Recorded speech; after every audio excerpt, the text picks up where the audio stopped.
Ration బియ్యం తీసుకునే విషయంలో మీకు ఏమైనా ఇబ్బంది ఉందా? ఇబ్బందే మరి ముసలోళ్ళ కంటే ఇస్తున్నారు. నువ్వు ముసలాను కాదు కదా నువ్వు నడవాలంటున్నారు. మరి మోకాళ్ళు ఎరిగిపోయి మరి ఆపరేషన్ చెయ్యాల్సిన కాళ్ళు ఇవి వెళ్ళలేకపోతున్నాం. ఎంత దూరం మీకు? చాలా దూరం బందర్ రోడ్డుకి వెళ్ళిపోవాలి. ఎన్ని కిలోమీటర్లు? 3 కిలోమీటర్లు ఉంటుంది అనుకుంటామా. ఉంటుంది బందర్ రోడ్డుకి వెళ్ళిపోవాలమ్మా ఇక్కడ నుంచి. అంతకు ముందు ఎక్కడ తీసుకుని ఇంటికి వచ్చి ఇచ్చేది గుమ్మం దగ్గరకు వచ్చేవాళ్ళు. ఉంటే అక్కడ ఒక 10 మంది అక్కడ ఆపిన కాడ ప్లగ్ పెట్టి కరెంటు అది అక్కడే పెట్టేవాడు మా ఇంటి దగ్గర. ఒక 10 మంది 20 మంది అక్కడ చేసుకునేవాడు. మళ్ళీ అందరికి బళ్ళు ఉండడం అనవసరం, ఇలా షాపులకి వెళ్ళి తెచ్చుకుంటే జనాలకి కొంచెం బాధ్యత తెలిసిద్ది అని అంటారేంటి? ఆ బాధ్యత తెలిసిద్దంటే మరి ముసలోళ్ళు ఎలాగ వెళ్తారు? మోకాళ్ళు నొప్పుల వాళ్ళు ఎలాగ వెళ్తారు? అది బాగుంది. ఇంటికి వచ్చి అనవసరమైన ఖర్చు అంటారేంటి? బళ్ళు పెట్టి ఇంటికి అప్పుడు ఏం చేస్తాడు ఆ బళ్ళన్నీ? బళ్ళు చేశాడు, ఏం చేసేస్తాడు అవన్నీ? ఏమో మరి నాకు మటుకు ఈ ఇంటింటికి తీసేయటం తప్పంటావా? బియ్యం ఇంటికి వచ్చి ఇవ్వటం బాగుంటుందమ్మా. అందరూ లేకలేని వాళ్ళు ఉంటారు. సరే, అంతకుముందు వాలంటీర్లు ఉండేవాళ్ళు, ఇప్పుడు లేరు. చెప్పలేదు, సచివాలయంకి వెళ్ళాల్సి వస్తుంది. అడగటానికి ఏదన్నా విషయం తెలుసుకోవాలన్నా సచివాలయానికి వెళ్ళాలి, అయితే మీ సౌకడికి వెళ్ళాలి. ఇదివరకు వారంటీలు వచ్చి వాళ్ళే చెప్పేవాళ్ళు. ఏ విధానం బాగుంది? ఉంటేనే బాగుందా లేకపోతే? వారంటీలు ఉంటేనే మంచిది. మాకు వేలు ముద్రోళ్ళం కదా, ఏ విషయమన్నా వచ్చి చెప్తారు, చెప్పేవాళ్ళు కూడా.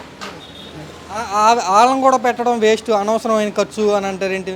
ఖర్చు అంటే ఇంకా మాకేమైనా ఇచ్చేస్తారంటే వాళ్ళ ఖర్చులు ఏమైనా మిగిలినవి ఆ గవర్నమెంటే భరాయించదు కాబట్టి వారంటీలు ఉంటాయి. వాలంటీర్ వ్యవస్థ వల్ల లాభం ఏమైనా జరిగిందా జనాలకి? లాభం ఏముంది? ఇంటికి వచ్చి తెలియని విషయాలు కూడా మాకు వచ్చి చెప్పి వెళ్తున్నారుగా. ఇప్పుడు మేము ఎక్కడికో దూరం వెళ్ళాల్సి వస్తుంది, పంచాయతీకి దూరమే కదా పంచాయతీకి వెళ్ళాలంటే ఇబ్బంది. పథకాల విషయంలో, డబ్బుల విషయంలో ఏమైనా మోసం చేసేవాళ్ళు మిమ్మల్ని వాలంటీర్లు? చేసేవాళ్ళు కాదు, మంచివాళ్ళే, బాగా చెప్పేవాళ్ళు. ఏమన్నా ఎలాగొచ్చినాయి అలా పెట్టుకోండి ఆయన వచ్చి అన్నీ చెప్పేవాళ్ళు అండి. ఏమన్నా పథకాలు ఆపేసేవాళ్ళ కావాలని? ఆపలా, పథకాలు ఏం ఆపలా. పథకాలు వచ్చినాయి వాళ్ళే వచ్చి చెప్పేవాళ్ళు, ఇట్లా పెట్టుకోండి అని. సంవత్సరం 4 సంవత్సరాలు ఇచ్చాడు ఆయన. ఇప్పుడు లేరు, ఇప్పుడు వాళ్ళు లేరు. మీకు ఏమన్నా పథకం గురించి కానీ లేకపోతే ఏమన్నా కాగితాలు కావాలన్నా కూడా ఏమన్నా ఇబ్బంది పడుతున్నారా? మరి ఇబ్బందిగా అమ్మా, మరి వీసాకి వెళ్ళాల్సి వస్తుంది. వెళ్తున్నాం ఇప్పుడు ఎక్కడో కట్ట మీద మా ఇల్లు మేమే కదా, ఇంకా 3 మంది ఉన్నారు. అందరూ ఇంకెళ్ళి ఏమంటున్నారు వాళ్ళంతా? మీ కట్ట మీద ఉన్నవాళ్ళు వారంటీలు ఉంటేనే మంచిది అంటున్నారు. ఈ చంద్రబాబు గారు తీసేశారు కదా, తీసేసిన దాని గురించి ఏమంటున్నారు? ఉంటే మంచిది అంటున్నారు అయ్యా. ఆయన తీసేసాడుగా అందరినీ. ఉంటేనే మంచిది, ఏ విషయమైనా మాకు తెలిసిద్ది. అందరూ వెళ్ళి ముద్రోళ్ళమి. ఇదిగో ఇప్పుడు బళ్ళు కొడుకులు ఉన్నవాళ్ళు కానీ భర్తలు ఉన్నవాళ్ళు కానీ ఆ బండి మీద వెళ్ళి ఏమన్నా ప్రాబ్లం ఉంటే ఏమన్నా మాట్లాడుకుని అప్పుడంటే వాలంటీర్లు ఉండేవాళ్ళు. అలాంటి వాళ్ళకి ఎవరో లేరు, మేము ఒక్కడమే వెళ్ళాల్సి వస్తుంది. మమ్మల్ని బళ్ళు ఎక్కించుకుని వెళ్తాక మా ఇంట్లో ఎవరు లేరు.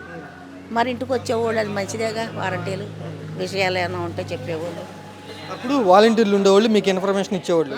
ఇప్పుడు కూటమి వాళ్ళకి సంబంధించి నాయకులు కానీ కార్యకర్తలు కానీ ఎవరన్నా వచ్చి మీకు ఏమైనా పథకం అందిందా, మీకు ఏమైనా సహాయం కావాలని అడుగుతున్నారా ఎవరన్నా? ఎవరు అడగట్లే. ఎవరు అడిగారు అమ్మాయి మనల్ని? మీకు ఏమైనా సహాయం కావాలని అడిగారా? డ్వాక్రా కూడా మానేసాం మేము. అందులో ఏం లాభం లేదు, అందులో ఏం లాభం లేదు మాకు. కానీ డ్వాక్రా కూడా కట్టడం ఇంకా ఆపేసుకున్నాంలే. మేము ఎత్తుడు అది చేసుకున్నాం. ఇంకా పథకాలతో పని ఏముంది? డ్వాక్రాలో ఉన్న వాళ్ళకి చెప్తాడు పాల వడ్డీ ఇస్తాం, ఉట్టు రుణమాఫీలు ఏమి అనలేదు లేగిన, ఇట్లా 0 వడ్డీ ఇస్తాం అని వచ్చి మా. ఎప్పటి నుంచి అయిపోయారు మీరు డ్వాక్రా కట్టడం? ఇప్పుడు అంటే మార్చిలో మానేస్తాం. అంతకుముందు ఎట్లా ఉండేది డ్వాక్రా? కట్టుకునేవాళ్ళం, మాకు ఇబ్బంది ఏమి లేదు. కట్టాము సాగినాలు. లోన్లు అంటే మేము కట్టలేము, లోన్లు ఇప్పుడు ఇస్తానంటున్నారు. ఎవరు కట్టలేముగా. అవసరమైన వాళ్ళు, కష్టపడే వాళ్ళు, కుర్ర వయసు వాళ్ళు, వాళ్ళకి పిల్లలకి వాటికి ఉపయోగపడతాయి అని తీసుకుంటారు వాళ్ళు. మాకేంది, మాకు పిల్లలు. ఇప్పుడు వరకు చంద్రబాబు గారు వచ్చి 15 నెలలు అవుతుంది, 16 నెలలు అవుతుంది. ఎట్లా చేశారు? బాగుందా లేదు నచ్చలేదా? బాగానే ఉందిలే. నచ్చలేదని అనుకోవటం ఎందుకు?